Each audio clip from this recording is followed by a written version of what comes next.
You know that feeling, the one where you finally buy that thing you've been eyeing for months? Maybe it's a new car with that fresh leather smell, or maybe you finally closed on a bigger house with the guest room you insisted you needed. For a few weeks, you walk on air. You feel accomplished. But then something strange happens. A month goes by, maybe two, and suddenly that shiny new car is just the vehicle you use to sit in traffic during your commute. That spacious guest room, it's just another part of the house you have to vacuum. The thrill evaporates, leaving you exactly where you started, looking for the next thing to buy to get that feeling back. It's frustrating, isn't it? You work hard, you earn money, you buy the rewards, yet the satisfaction has a shelf life shorter than a carton of milk. This is what psychologists call the hedonic treadmill. It's the sensation of running a race that has no finish line. In the US, we often call it keeping up with the Joneses, but honestly, half the time we aren't even looking at the Joneses. We're just trying to outrun our own resetting expectations. It's like that post-holiday spending hangover that hits in January. The boxes are open, the excitement is gone, but the bill still arrives. We're taught that the solution to this feeling is simple: earn more money. If we just had more, the feeling would last, right? But what if the problem isn't how much you're making, but how you're thinking about spending it? That is the core premise of Morgan Housel's fascinating book, The Art of Spending Money. You might know Housel from his previous bestseller, The Psychology of Money, where he taught us how to save and invest. But in this book, he argues that spending is actually the harder skill to master. It's not a science. Spreadsheets can't tell you what makes you happy. It is, quite literally, an art. In this series, we are going to walk through Housel's guide to getting off that treadmill. We're going to explore why getting what you want often feels underwhelming, and how to shift your focus from chasing status, which is an infinite game you can't win, to buying freedom, which is a game you can actually finish. So, if you're tired of the race, let's slow down and look at the map. Coming up, we're going to dive into why your brain is wired to sabotage your financial happiness and the specific psychological trap that makes a millionaire feel like they're living paycheck to paycheck. Welcome to The Last Read, Books for Your Ears, Wisdom for Your Life. If you haven't already, take a second to hit that subscribe button right now.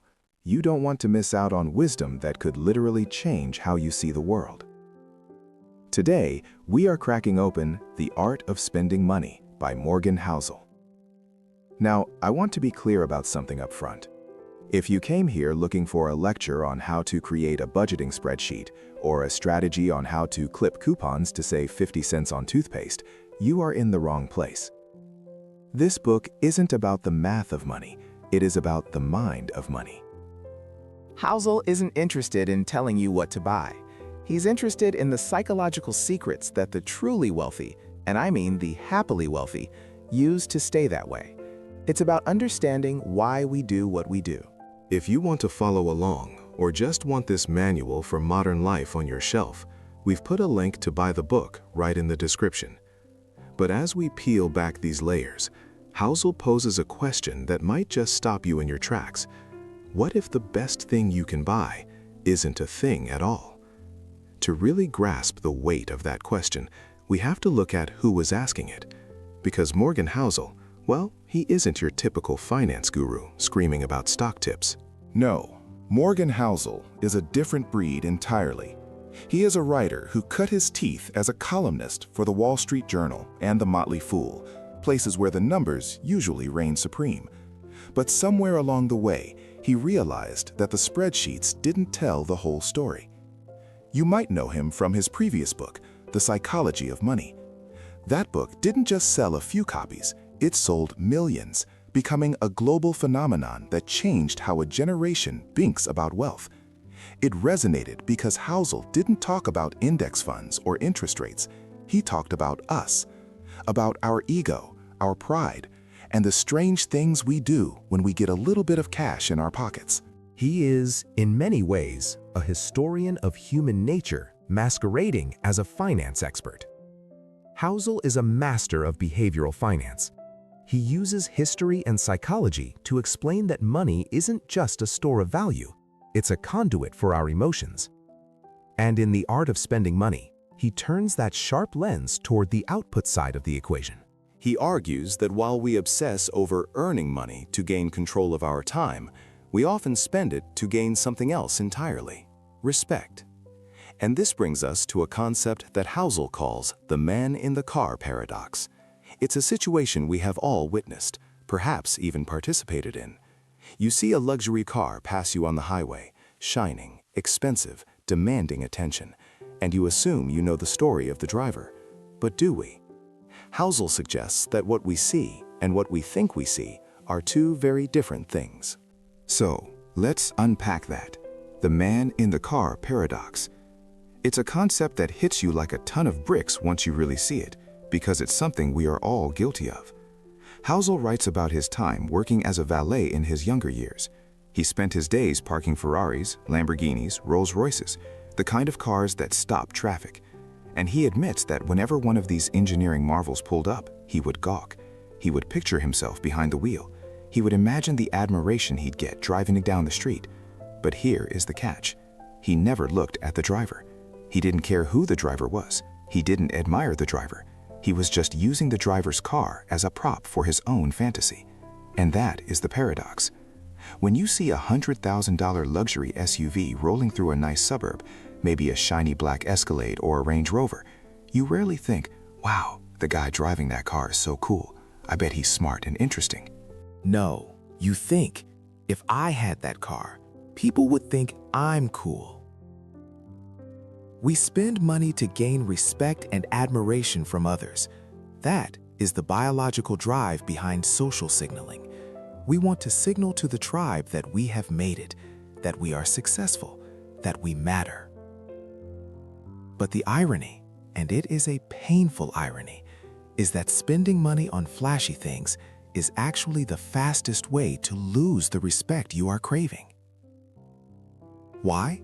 Because people aren't looking at you. They are looking at your stuff and thinking about themselves. Housel puts it bluntly, no one is more impressed with your stuff than you are. It's a harsh realization for our egos. We think we are the main character in the movie, driving the hero car. But to everyone else, we are just extras in their movie. They see the car, they mentally kick us out of the driver's seat, and they insert themselves. So, we end up in this cycle of high-end consumption, chasing a feeling of respect that we can never quite catch. We buy the bigger house, the faster car, the nicer watch. And sure, people look, but they aren't looking at us. And perhaps the most dangerous part of this social signaling is the financial math behind it. Housel reminds us that spending money to show people how much money you have is the fastest way to have less money. If you spend $100,000 on a car to look rich, you are now exactly $100,000 poorer than you were before you bought it. This brings us to a critical distinction that is often lost in our culture, especially in the United States, where outward display is often confused with financial success. We tend to use the words rich and wealthy interchangeably, as if they mean the same thing. But Housel argues they are actually two very different concepts, and understanding the difference is the key to escaping this paradox. Because if wealth isn't the car you drive or the watch you wear, then what exactly is it? It's the nice cars not purchased, the diamonds not bought, the watches not worn, the clothes not upgraded. Wealth is what you don't see. This is the distinction Housel draws between rich and wealthy, and it sounds like semantics, like wordplay, but it is actually the most important definition in the entire book. Rich is a current income. It's visible. It's the person driving that $100,000 car we just talked about. We can see they have money, or at least that they had money before they bought the car. We can see rich because it's loud. It screams for attention. But wealth is hidden. It's income that you did not spend. Housel uses a brilliant analogy here involving diet and exercise, something that hits close to home for many of us. Think of rich like exercise. It's the visible work. You go to the gym, you run the miles, people see you sweating. You feel like you've earned a reward. You think, I did the work, so I deserve a big meal. But wealth is the meal you didn't eat. It's the calories you declined.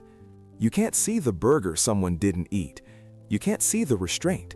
And that is why wealth is so hard to comprehend and even harder to imitate. In the US especially, we are a highly visual culture. We judge success by what we can see.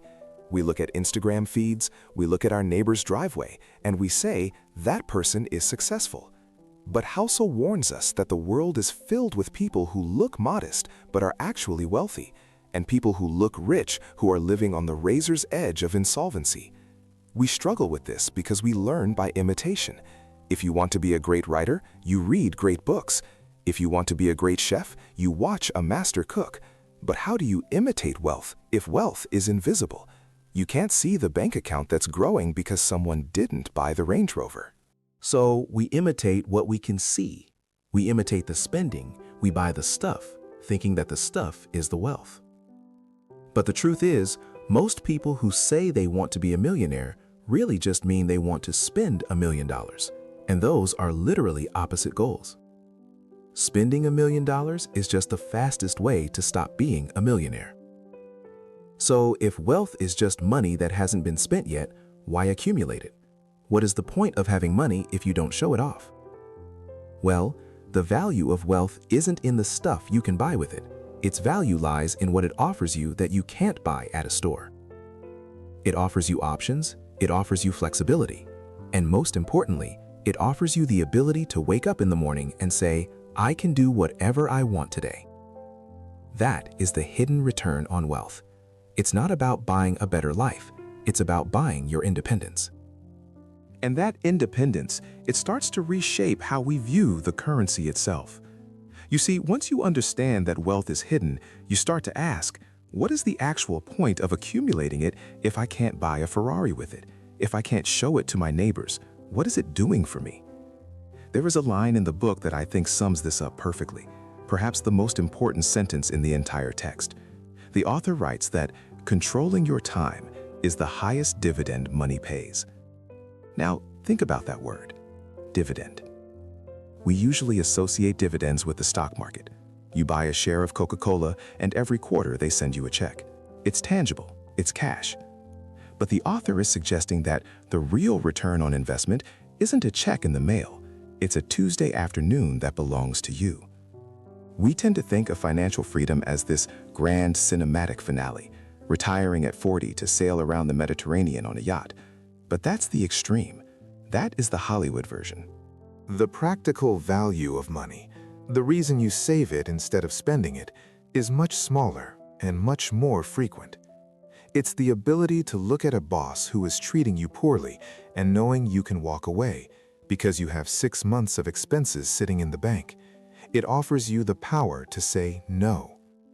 It's the ability to wake up with a fever and take a sick day without worrying if that missed shift means you can't pay the electric bill. It is the ability to wait for a job that actually fulfills you, rather than grabbing the first paycheck that comes along out of desperation because rent is due on the 1st. This control, this autonomy, is the hidden return. Imagine a scenario, simple, not flashy. Imagine sitting on a park bench on a Tuesday afternoon. The rest of the world is rushing, commuting, stressing over deadlines and quarterly reports, but you are just sitting there, reading a book. You aren't lazy. You aren't necessarily unemployed. You are just free. You have purchased a block of your own time. That specific feeling, that quiet autonomy, is the ultimate luxury. It is worth more than any luxury car or designer watch, because those things eventually lose their thrill. But owning your time, that never gets old. However, there is a trap here, a psychological trap that catches almost everyone. Because even when we gain more control, even when we make more money and buy more freedom, we often find that the feeling of satisfaction is fleeting. We get the raise, We get the time. And yet, 3 months later, we feel exactly the same as we did before. Why does the thrill of progress fade so quickly? Well, it turns out there is a hidden mathematical equation governing our mood. It involves the dangerous relationship between our results and our expectations. And if you don't manage that equation, no amount of money will ever be enough. Happiness equals results minus expectations. That's it. That is the hidden formula. It sounds almost too simple to be true, doesn't it? It sounds like something you'd see scrawled on a chalkboard in a high school math class, but it explains almost every bit of financial frustration we feel as adults. See, most of us spend our entire lives obsessed with the first part of that equation, the results. We focus on getting the better job, the bigger portfolio, the nicer house. We assume that if we can just double the results, if we can just double our income, we will automatically double our happiness. But we forget the second variable, expectations. Morgan Housel writes about this extensively. He points out that the hardest financial skill in the world isn't picking stocks or negotiating a salary, it's getting the goalpost to stop moving. Think about the last time you got a significant pay raise. Do you remember that feeling? The day you found out, you were probably ecstatic. You maybe went out for a nice dinner to celebrate. You felt rich. But then, life happened. Maybe you bought a slightly nicer car to match your new title. Maybe you started shopping at the more expensive grocery store. Maybe you just upgraded your standards for what a normal weekend looks like. Psychologists have found that for most people, the thrill of a higher income wears off in about 3 months. After 90 days, your expectations catch up to your new reality. The gap closes. And suddenly, that life-changing salary just feels like your paycheck. This is the danger of the moving goalpost. If your expectations rise in lockstep with your income, you will never, ever feel wealthy. It doesn't matter if you make $50,000 a year or $5 million a year. If you expect a $5 million lifestyle the moment you get the check, you'll feel exactly as broke as you did before. This is why the art of spending money isn't really about learning how to buy better things. It's about learning how to manage your wants. It is the ability to keep your expectations low even as your reality improves. It's about looking at that gap between what you have and what you want, and realizing that you have more control over the want side than you think. If you can master that, if you can keep the goalpost planted in the ground while your bank account grows, you win. You get to keep the happiness. But that is incredibly hard to do, and the reason it's so hard brings us to the final piece of the puzzle. Because usually we aren't moving the goalposts ourselves, we're letting other people move them for us. We are looking at our neighbors, our colleagues, and the people on our screens, and we are trying to play their game instead of ours. So, how do we stop playing their game? We stop trying to impress them. It sounds simple, but it's the hardest financial skill you will ever learn. Morgan Housel puts it bluntly: spending money to show people how much money you have is the fastest way to have less money. That is the paradox of the modern world. We judge wealth by what we see, the cars, the homes, the clothes. But as we've discussed throughout this book, wealth is what you don't see. Wealth is the nice car not purchased. It's the diamond watch not worn. It is the option to buy, not the purchase itself. When you realize this, the pressure lifts. You realize that independence is far more valuable than status. Status is a treadmill. It's a game where the finish line keeps moving because there is always someone with a bigger boat or a shinier title. But independence? That's a destination you can actually reach. It's the ability to wake up in the morning and say, I can do whatever I want today. That is the ultimate dividend of money. Not a verified checkmark, but freedom. And this brings us to the most important takeaway from the art of spending money. Housel reminds us that finance is a science, but spending is an art. In science, there are rules and laws. In art, there are only expressions. What works for me might be a disaster for you, and that is okay. There is no spreadsheet that can calculate your peace of mind. There is no formula for enough. So stop looking for the perfect way to spend your money. Stop looking at your neighbor's driveway to see how you're doing. The only person you need to satisfy is you. If buying a daily latte brings you genuine, deep joy, buy the latte. If saving 50% of your income to retire in a cabin in the woods brings you peace, do that. The art is simply aligning your money with the life you actually want to live, not the life you think you're supposed to want. And that seems like the perfect place to leave it. If you enjoyed this deep dive into the art of spending money, you will love our next series, so make sure you are subscribed to The Last Read for more wisdom on living a smarter, wealthier life. I have one final question for you before we go, and I'd love to see your answers in the comments. What is the one purchase under $100 that brought you the most joy? I'm genuinely curious. Sometimes it's the small things that beat out the Ferraris. As always, if you want to pick up a copy of the book, and I highly recommend you do, it's a quick but powerful read. The link is right there in the description. Thanks for listening, and until next time, spend wisely.